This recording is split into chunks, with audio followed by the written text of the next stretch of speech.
Welcome to the Dream Journal. From the studios of KSQD in Santa Cruz, the Dream Journal is a weekly show where we explore the power of nighttime dreams through conversations with dream experts and with listeners like you. In the house behind, the life you find is something understood. So In the words of Carl Jung, who looks outside dreams, who looks inside awakens. time is keenly found.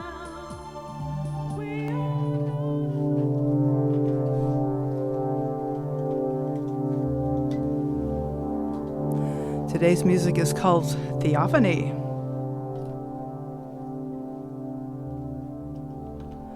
Today, dreams as the architect of our reality, artificial intelligence, and human consciousness. Also, how dreaming corrects errors in our worldview. Our guest, Harry de Bont, speaks about what he calls cybernetic dreaming. I'm your host, Katherine Bell of Experiential Dreamwork, and welcome to the Dream Journal. The Dream Journal is also a weekly podcast. Please subscribe, rate, and review. But most importantly, tell your friends. We're getting people to talk about dreaming, and one way you can do that is by telling them about the podcast. You can find archives at Apple Podcasts, Spotify, all those good podcast places. Also ksqd.org/the-dream-journal. Plus, we are now on PRX. If you'd like to contact your local community radio station, get them to pick up a few shows of the Dream Journal. I think they'll be glad they did. All right, welcome to Harry de Bont. Good morning. Hey, good morning, Harry. Thanks so much for being on the show.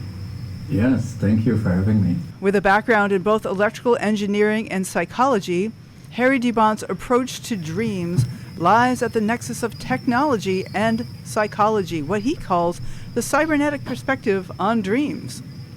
Today, Harry will explore how dreams reflect and are shaped by the ever-evolving intersection of consciousness with the universe. And the webpage is monadcompany.nl, monad, M-O-N-A-D, monad, is I'm saying that right, monadcompany.nl, because of the Netherlands. Our guest is calling in today from the Netherlands. That's right.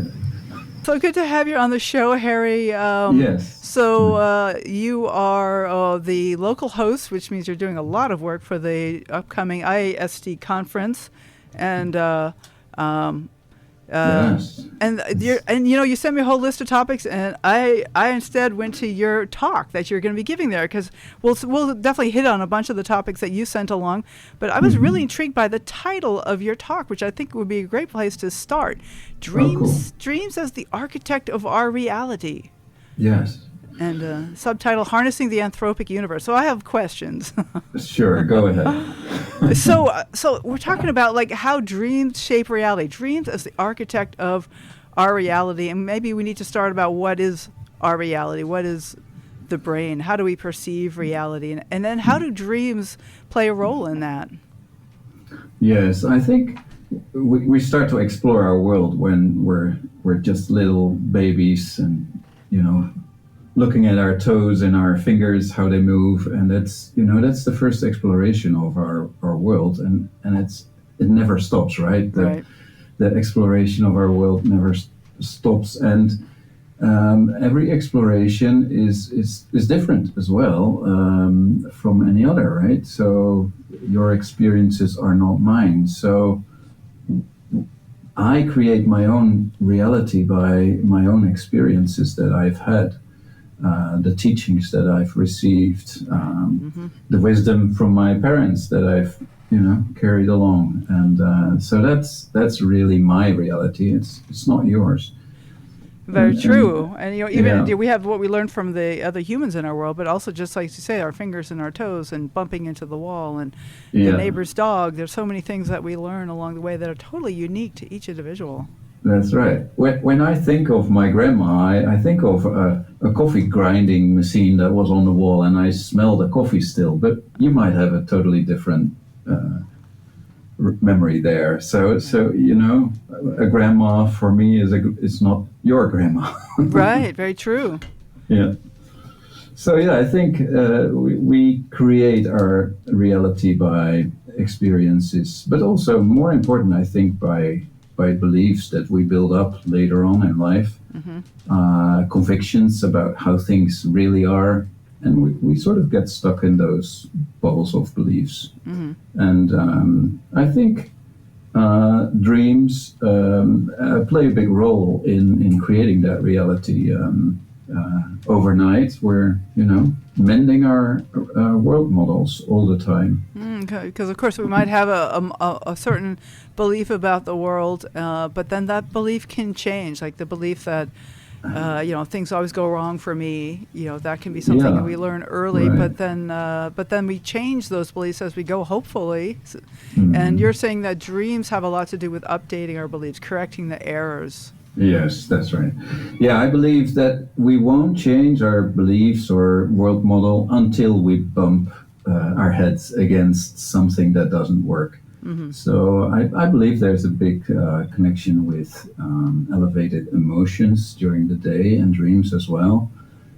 Because when we have a big surprise about something's happening or a negative emotion about something that's happening, I think that's the moment where our world model doesn't fit reality, and we're like, how does this happen? And that's for now in this reality, in this safe reality of our modern world. It's not too bad to be surprised or to be surprised by something that's happening. But back then, when we were hunter-gatherers, you better not be surprised by a predator around the corner. Oh, I don't know. I actually think the modern world is pretty perilous in many ways. I mean, driving is one particular example where you could meet your death in a second. That's true. But I like what you're talking about emotions, because that's something that I'm really keen on, and I think dreams have a lot to say about emotions. And you describing emotions as say a little bit more about emotions. Like what are they? They have emotions during the day, and then we also have emotions while we're dreaming. Yeah, I think. So here's my take on it, and I think emotions are sort of give a direction to a solution always. Something's wrong when you have negative emotions. Everybody knows that. Like something, what's wrong, and then you tell a negative emotion. So that's no surprise, right? But I think they're there just to label or to put attention to that weaving error, as I call it, the weaving error in your world model. Right? There's something wrong there. Weaving area. Maybe say a little bit more about a weaving, what that is. Yeah, so because we start to build our world model from early on, it's like threads that we weave together, and we weave threads while we talk right now, and it never stops, right? We're always weaving these threads of our experience into our world model. But sometimes you learn something that is maybe true in that moment, but it's not true in general. It could be parents. Parents have a big influence. Like, they say, you're not good enough, or you're not smart enough, or whatever. And you take that as a true thing. And later in life, you have to, mend that weaving error. And the earlier on you have a weaving error in your world model, the harder it is to mend it, because everything is built on top of that. And that's why I like to talk about weaving, because it's built upon each other all the time. Yeah. Well, I mean, that brings me to the question about reality. Like, what is an error? Like, is there a reality that we're making a mistake around, or? No, it's just this. So if you and I have the same surprise in the same situation, and we agree that something's wrong there, you could sort of negotiate the truth. But just on your own, it's just, you never know the truth. You never know reality. I think you can sort of come close to it maybe, or closer, but you never know it for real. So that's how I see reality, is just it's always shadows on the wall. Right. Okay. Yeah. Okay. All right. So then let's get back to emotions and how emotions are giving us a direction. I think is the way you said it. That they like if something feels good, then then we're going to go towards it, and if something doesn't feel good, then so it's more about feeling good or feeling bad. What do I prefer or not prefer? Yeah. Right. So for example, when in this theory that I'm still writing it down, but anthropic universe theory, I have this 5 levels of hierarchy that we build our world model with, and they all have their own level of emotions.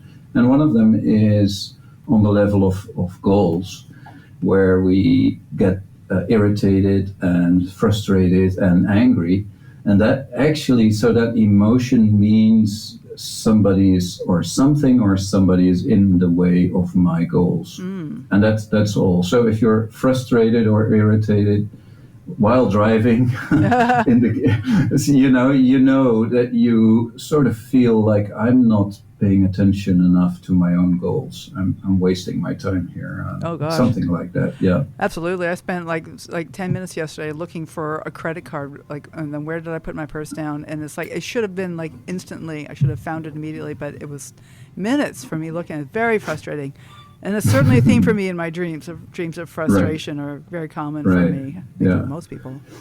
So the negative emotions point to weaving errors, and then of course the dreams try to mend these errors, like change something in your world model so you will not bump into this surprise anymore.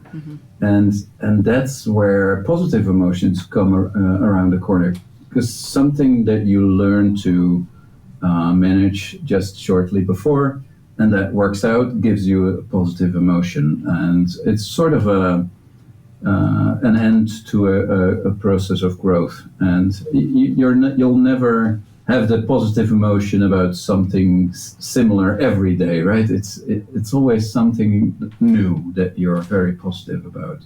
So I think negative emotion points to something's wrong, needs to be adjusted, and positive emotions is no need to change anything. This is good enough. And yet there's something I get a lot of good emotions out of traditional things that I've done, like ritualistic things that I do every day, like with my partner, or like I get a lot of pleasure out of some of those things, and that's encourages me to keep going towards those things. In fact, I'm just going to jump in and share a piece of a dream I had last night, where I was organizing this festival or conference, and I had all the volunteers I needed. It was all ready to go, and there was already the festival. And as you are a part of the organizing the conference, and I am as well. It felt like things are kind of on track, which was a very good feeling, because in waking life often I can be frustrated, but in the dream it was a very positive feeling. Right. So let's segue a little bit into dreams and how dreams have to do with this weaving of the reality and how they correct these errors that you're talking about. Yeah, right. So it's my conviction that we dream. It's not like a coincidence that we dream or just a happenstance. I think they have a real utility, and it must be because we spend quite some time dreaming and quite some energy as well. And as you might know, from an evolutionary standpoint, we never just do anything just because. It's always like it has to have a utility, otherwise you're not going to spend energy. Absolutely. And all animals that they've studied in this way have some kind of rapid eye motion that we, so even like spiders and octopuses. So there's something powerful about dreaming across a whole spectrum of life.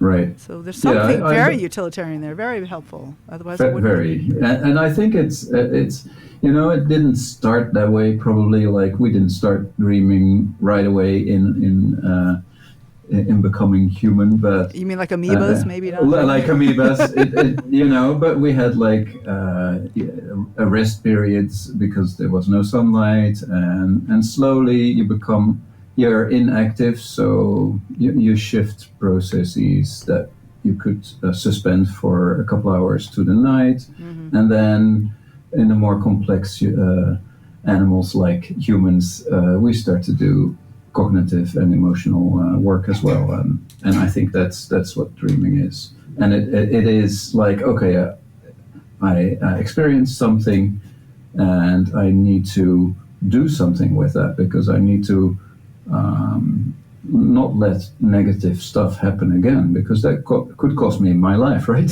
Oh yeah, yep. Yeah. So that's my idea about dreams. So and of course you can't dream. You just have so much time to dream. So there has to be like some priority there. Like, what are you dreaming about? And probably the most elevated emotions will be picked firstly, because they're the most shocking to you. Probably not the credit card you couldn't find. You mean the emotions in your waking life, or in your waking life? Yes. So okay. yeah. Can you give me an example, maybe? So. Oh, sure. So it could be so it doesn't need to be something that you experience during the day right away. But let me say, when I was the other day, when I was like feeling insecure during the day about my work, in the night I dreamt about my mother being alive still, and so that was really clear because I've been doing a lot of personal work for a long time, and my personal insecurities partly are connected to my mother. And that made sense. It's like, oh, of course, I need to mend something there still. It's an ongoing process. So during the day, I felt insecure about prospects of work. And that's really directly coupled to my mother, because she never understood anything. I was a nerd when I was young, and she was like a very emotional, personal mother, and not technically at all. So she was like, I don't know what he's talking about. So I felt insecure. I wasn't, so that's deeply connected there. So when I feel insecure, I often dream of my mother. Okay, and I can imagine a dream of a mother going many different directions. It could be comforting, it could be stressful, and maybe all of these. But you're saying it basically points to some weaving errors, perhaps that maybe happened in your worldview when you were young. Yeah. Mm-hmm. Well, what I say is, it has to be something that happened in the last 2 days, because they think. So here's the thing: when you're struggling with something and have a negative emotion, there's like this chemical label attached to the network of your brain that only lasts for 2 days. And I think this is what is picked up by the dreaming process to address, like, okay, we're dreaming about this because this is the most elevated emotion that's there.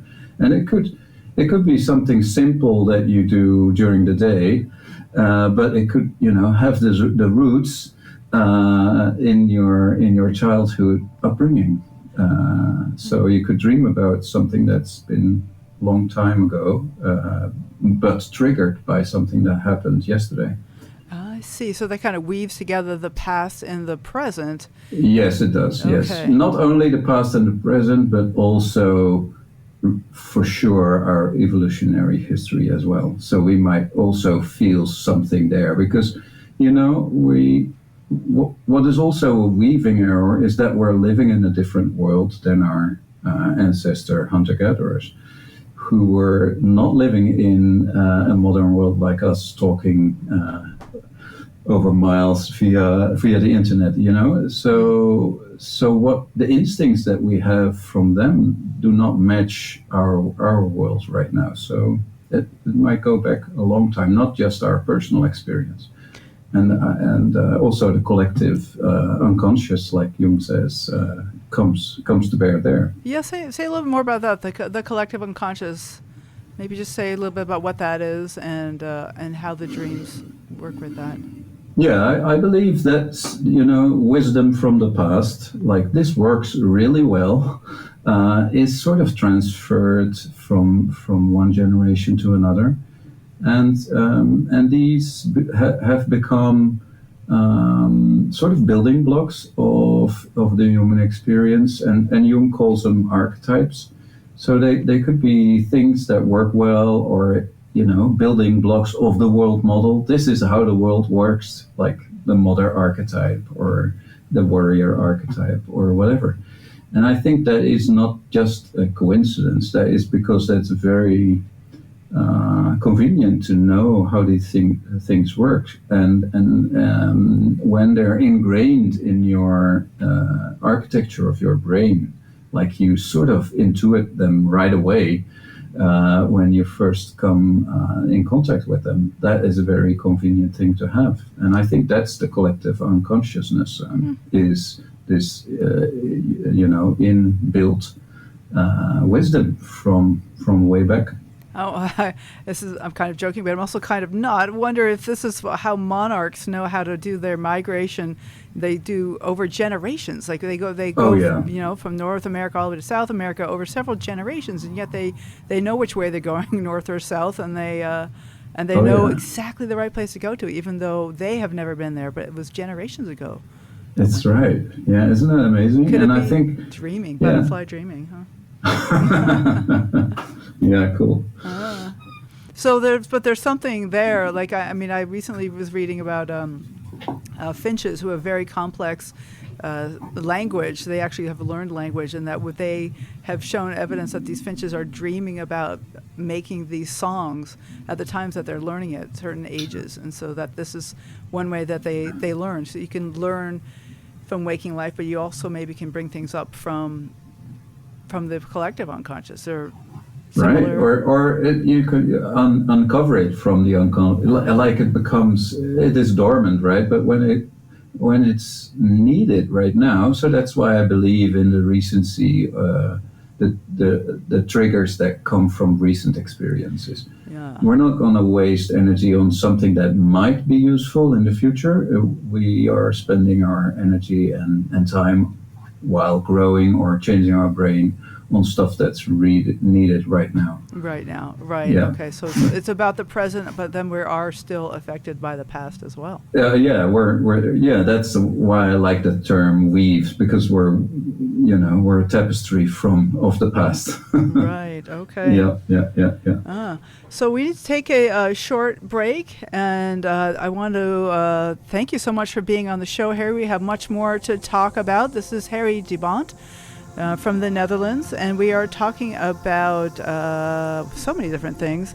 Well, what is that title again? Let's go back. Dreams as the Architect of Our Reality, which I think is a wonderful way to ground things. And we'll be back in just a few moments. I want to say that we are broadcast live from the KSQD studios in Santa Cruz and co-broadcast live in San Jose by KCXU.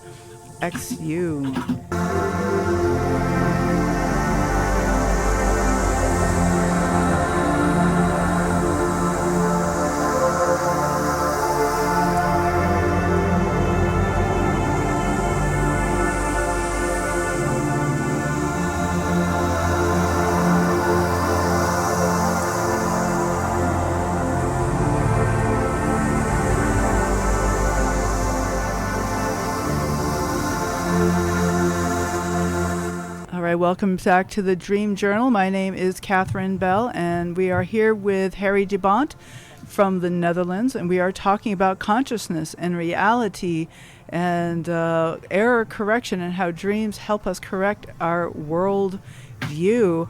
And talk about self-learning. Like this is what we're saying, that humans have a way of learning about themselves, and then they also maybe have some kind of collective unconscious. I'd like to talk just a little bit about artificial intelligence. It's kind of a buzzy topic right now, and my understanding is the way that they're trained is they're just given a lot of data, and then they get to have their own kind of response to the data based on experience. It sounds a bit like what we're talking about, how humans learn.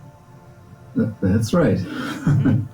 Yeah. So what I think the first idea about my theory came from studying AI, actually, like learning from the processes that how these models train, I was like, wow, that sounds like dreaming. And so this is how it started. So an AI model really learns from its errors, you know. It's like, do something and we'll tell you how wrong it is and then do better. Right. And it does that over and over until it's perfect. Yeah, and then of course the question comes up is, does AI dream of electric sheep? And that's a little bit of a riff on the Philip K. Dick story. And so, but they, as far as we know, don't have any collective unconscious the way we do. Like if there's some influence from, or do they?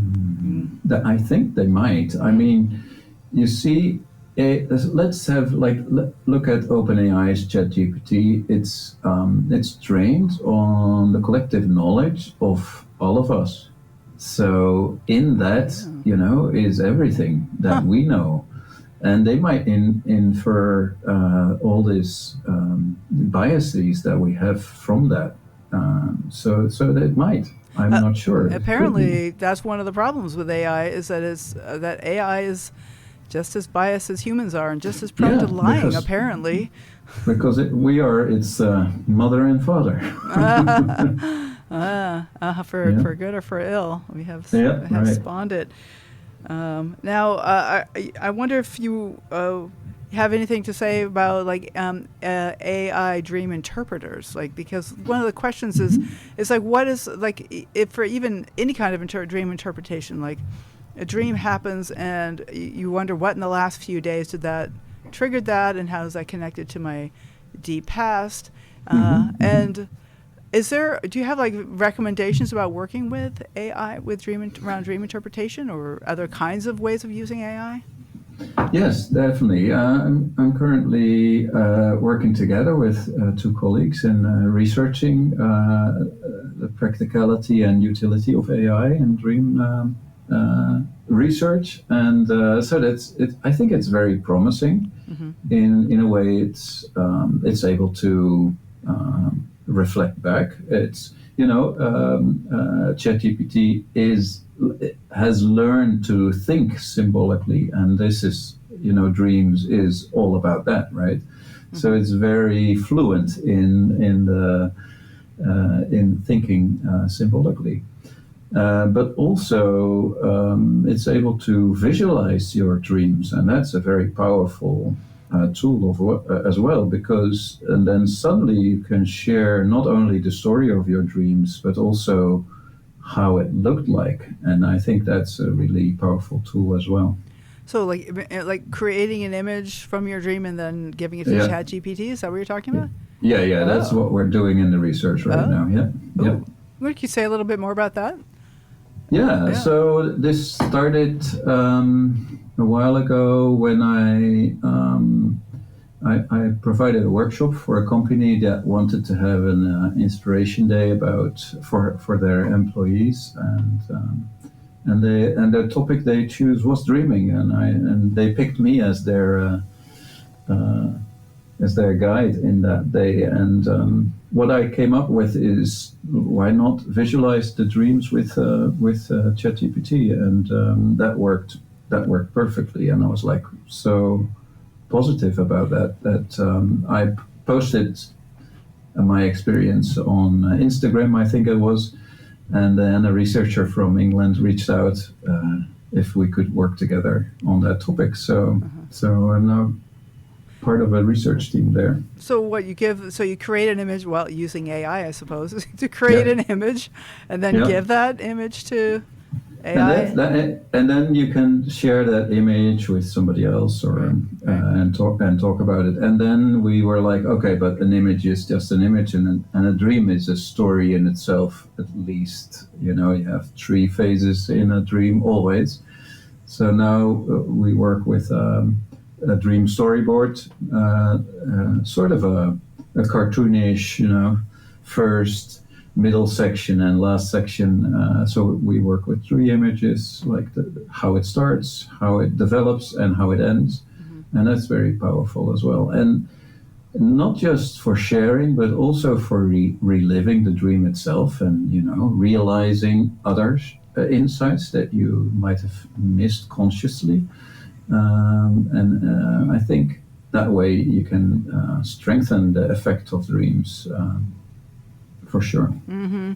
Yeah, I've often realized that I really don't know what dreams are doing. I mean, I have theories. There's a lot of research about it. Nobody really knows, but one thing that we do know is that they're valuable, because they would not be with us evolutionarily all these millions of years if they weren't important. And so, as a dream coach, one of my favorite things to do, one of my most important things to do, is to just spend more time in the image and in the feelings that came up with the dream, and trusting there's something valuable in just those images and those feelings. Maybe I'm rewiring my brain, or maybe I'm, unburdening my soul, or I don't know if that's even the same thing. Like, is there? It's probably all the same. Well, I think so. We're all looking at the same diamond through different facets, right? Yes, yes. Yeah. It's the different language that we use.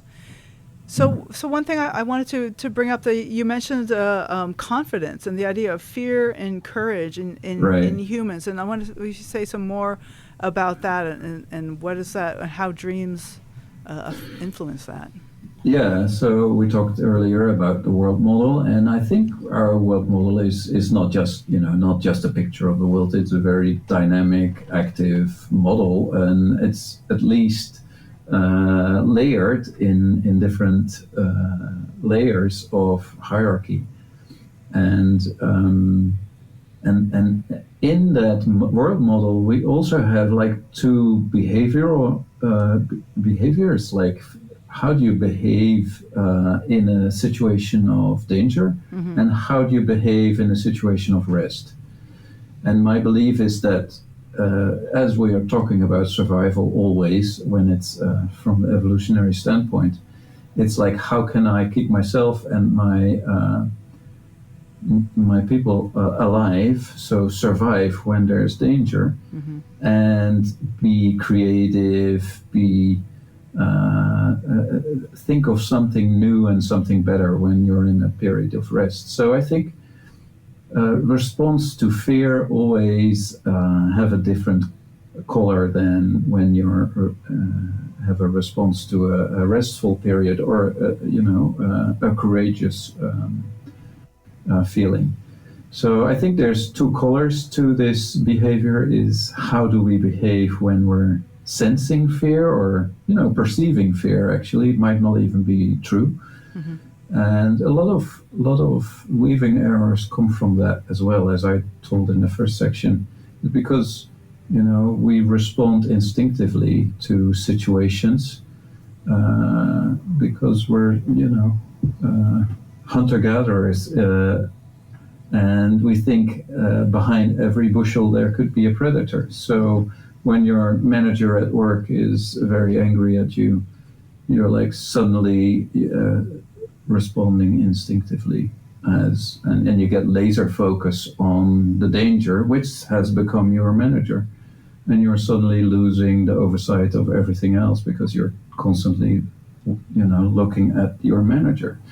And that's an evolutionary fear response that's not effective.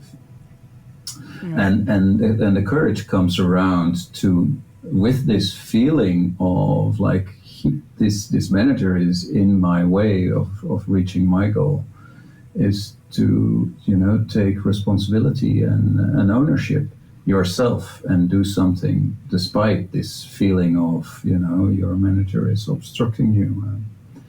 And that's how you have to develop yourself. And I think that's a big weaving error, is, this manager is not going to eat you alive. He's just doing his own thing. And I think we're all dealing with those weaving errors as well. And so I'm not quite following how dreams fit in here, or how fear turns into courage, or how this kind of primal response can. So I would say like the fear response is always instinctive, and it's so imagine that you're a hunter-gatherer.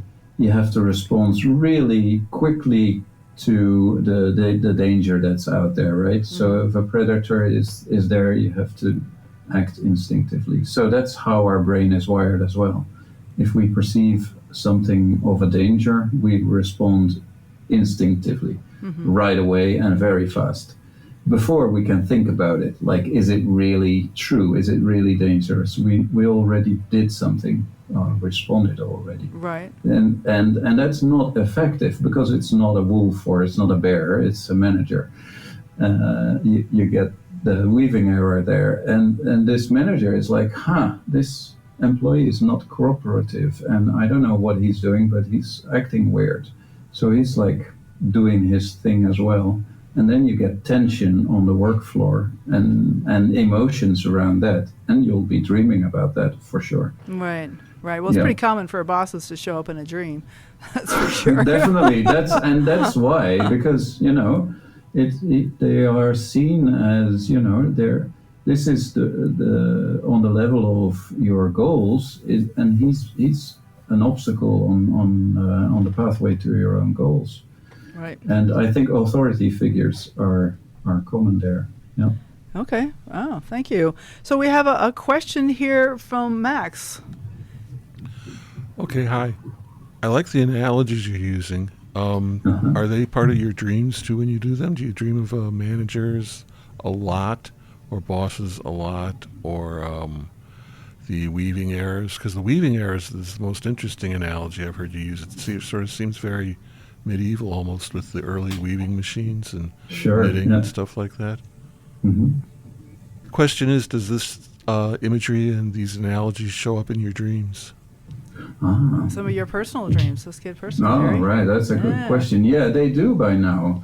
So this is actually when I started to develop my own theory. This theory become part of my dream as well. So not the managers per se, but the idea of weaving became part of my dreams as well. So yeah, that's true. I think you can create your own dreamscape as well in that way. Do you have any suggestions of like how to work with our own dreams based on the idea that this is all part of creating our own and correcting our own reality? Yeah, I think you can enhance. So if you like this idea, of course you have to first like this idea of weaving errors and the dream being a mending process at night.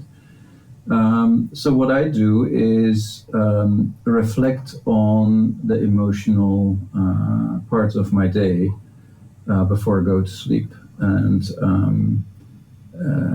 then, as it were, the last thought that I have before going to bed is about that, like, oh, that went well and that didn't went so good. So maybe I can inject that into my dreams, and when I wake up, I feel, and that's where this confidence comes back into play.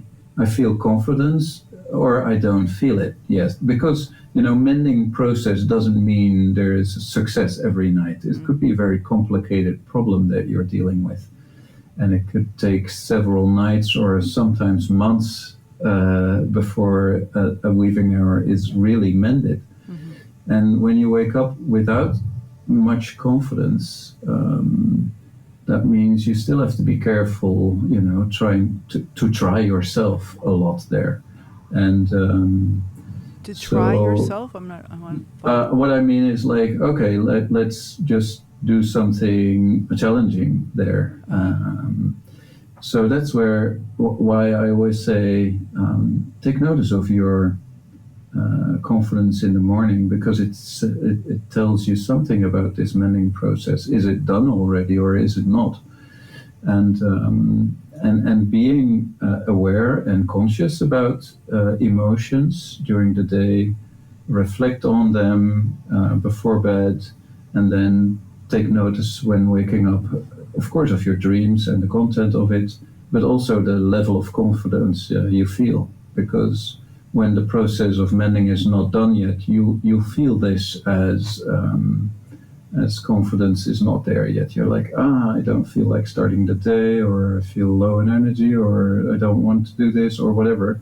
And that could be insecurity, because there's an error there still, and it's not mended yet. So what I try to do is to enhance this process of mending the weaving errors that way by consciously thinking about it. Okay.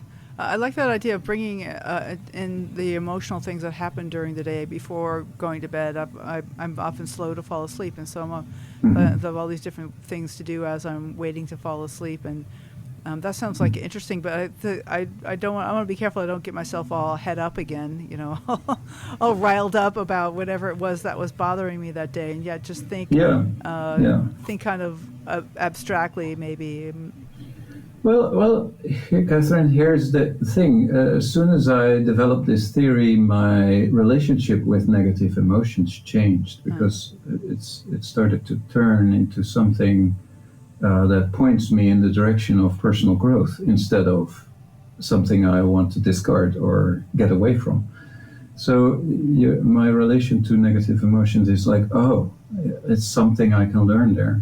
And that's, I feel more at ease with negative emotions since then. Okay. Oh, well, that's promising. And then I imagine you have something to say about nightmares as well. It's like, if I have a... Yep. Why don't you tell us what your relationship to nightmares is? Yeah, so nightmares is, I think the definition of nightmares is that the dream is so emotional that it doesn't finish, right? So you wake up with this negative emotion and it's recurring. So this means that there's like a sort of, you're stuck in a loop there. You can't mend it because the dream is too emotional. And during the day, you bump your head against the same problem over again. And because of this being stuck in the mending process not happening, you get recurring nightmares. And I think also you can only handle so much during the night, right? So and when there's a lot going on and you have to mend a lot, you get like a backlog of stuff happening, and I think that sometimes happens as well.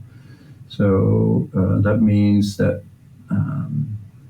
I think that means that you sometimes have to take a break just to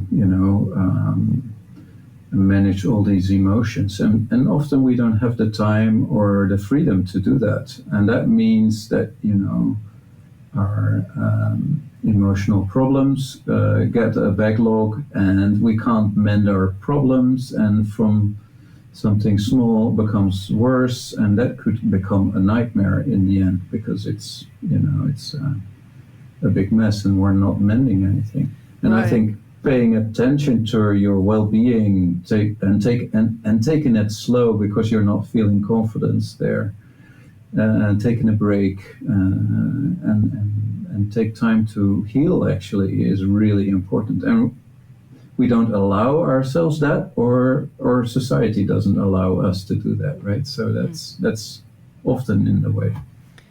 Yeah, and of course there's the extreme case of PTSD, and like veterans or people of victims of car crashes or other kinds of horrible events often get in this phase of nightmares. It's one of the definitions of PTSD is recurring, repetitive nightmares about the trauma. Right. And so that's an example of something that's stuck. And so a mending process that just isn't happening.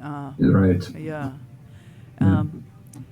I actually was just going to share, I had a series of nightmares recently. I had a couple of months, like January through the middle of February, I had quite a few nightmares, and I've been editing my book, and it's very different from writing it. And I was very resistant to the process of removing parts of my book. It's too long, it's way too long. So I knew I would have to, but I want every page. I want them all, of course. And so I had just lots and lots of nightmares. But then something shifted, and I can't even explain what. But somehow something shifted in the last month or so. I've found the editing process a lot easier. Like somehow I'm like, okay, I can let go of that. So whatever error in my brain was happening, I was able to let go of that. And I don't know exactly what it was, but somehow suddenly it's a lot easier. Now I can I don't really need that right now. And so I can remove that. Yeah, that's of course all this babbling about weaving your world model and mending the errors in there, it's really not necessary that you know all this for it to work. Of course, Absolutely. it can just work, and it happens anyway. Yep, it works on its own. It's one of It those does. evolutionary processes like breathing and digestion that It does. works on its own, and we can just still it's interesting to study, and it's curious to speculate on what it says about our own level of reality. Because I mean, dreaming. If we're talking about reality, let's go to the idea that dreaming itself is a fully created reality between our two ears that nobody else ever shares, except for dream telepathy or something. But basically, it feels very real when we're in it, and yet when we're awake, so the world feels very real too. But will this feel like a dream after we die? I mean, is our dream saying something about the nature of reality? I think you have to turn it around. So the world model that I'm talking about is what's your conscious awareness of reality during the day, and it's, if you look at the bandwidth of information that goes into play there, it's mostly this prediction from this world model that drives our awareness of reality, and our sensory input is just keeping track of, like, is it really so? So we think we see reality through our eyes, but if you study this subject, it's mostly the expectation that we have what we see, and so I think the world model that we dream of is the very thing that we notice during the day as being real. It's the same thing. It's the active world model is what we think is reality, but it's just a symbolic representation of reality, and that's what we dream of. So then when you take away the actual reality, like the hard physical, table and walls of our reality, then we get the dream world, and then we just have our own, I don't know if we want to use the word projections, but our own like assumptions, our own model. Yeah, and our own construct of reality. It's also, if you study this, you see that we can't store everything as is, because that doesn't fit in our heads, right? It's too much. We can't put the world in our heads, so we have to sort of crunch the data. And that's where you get like simplicity of your world model is sometimes needed to just work, and that's why dreams can be so absurd sometimes, because this representation of reality sometimes is just simple or weird, but it works, right? And that's I think very intriguing, how we do that and how that works. Well, Harry, this has been a great conversation. We have just like another minute or two left. Is there any particular topic that you want to bring up here as we're getting ready to finish? Oh, sure. Well, a lot, but for only 2 minutes. Yes. Well, I think maybe I'm not 20 anymore, and I think what's very important is to the plasticity of your brain is very important, and I think really living through your emotions and feeling them very intensely is very important for personal growth, and I think that will keep you going for a long time. So I think there is something there. If we talk about psychological health as well, it's like to really be in reality and feel everything, and not shy away from hard things, and like people sometimes do is like close the curtains, close the door, and just sit at home in a safe place. That I think that's really important. That's my takeaway from all this, is like negative emotions are there for you to learn from. And when you're really in that place that you're like, okay, it feels hard, but it's really a place of growth. And Negative emotions are a place of growth. I love that. So this is Harry de Bont, and your webpage is monadcompany.nl, NL for Netherlands. .nl. Monad, Yes. MONAD, monadcompany.nl. Are there any other ways folks can get in touch with you? Are there any offerings you have coming up you'd like to tell folks about? No, not really. If people want to connect with me, they can visit my webpage or my Instagram. And You want to say a word about your coaching practice? Yes. So I coach people usually in their careers, but also in their personal lives. Help them make decisions when it's hard to, or overcome trauma. And I coach people. I try to do that for a long time, so it's not like just 1 or 2 sessions, but it's usually a couple of months, because growth process is something that needs attention and time. Absolutely, yes it does. Harry de Bont, it is totally a pleasure, and I'm looking forward to seeing you in Royal Duck in June. And the same here, Katherine. All right. Thank you for having me. Sure. Bye now. Bye-bye. Okay, well, thank you so much for listening. The Dream Journal is produced at the studios of KSQD in Santa Cruz, and we are live every Saturday at 10 a.m. Pacific at ksqd.org. The podcast is released on the Monday after the show. It keeps us growing when you subscribe, rate, and review. Thank you so much for all your wonderful reviews. I am Katherine Bell. You can find out about my dream coaching practice at experientialdreamwork.com. You can email me at Katherine@ksqd.org. Katherine is Katherine. Follow Experiential Dreamwork and hashtag The Dream Journal on Facebook and Instagram to find out about upcoming shows. I'd like to thank Rick Kleffel, engineer and music creator. And these intro and outro pieces are both by Mood Science. Thanks to Max for being in the studio with me. Tomorrow morning when you wake up, take a minute to write down your dream and bring it to the next Dream Journal.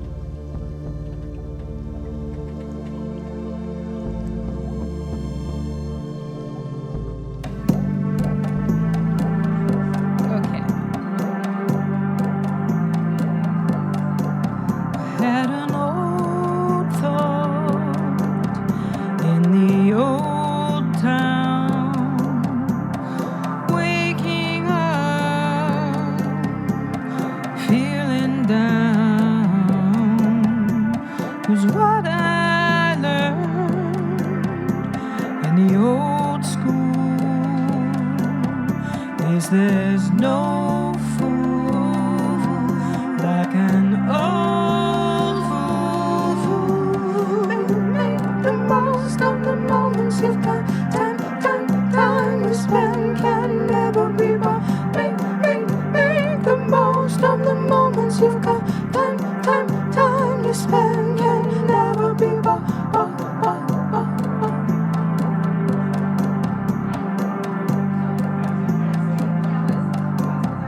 On the high street in a low mood, walking slow with an attitude is what I knew, what I'd spurned, what I'd never learned as the fire burned. Make the most of the moments you got. Time you spend can never be bought. Make the most of the moments you got. Time you spend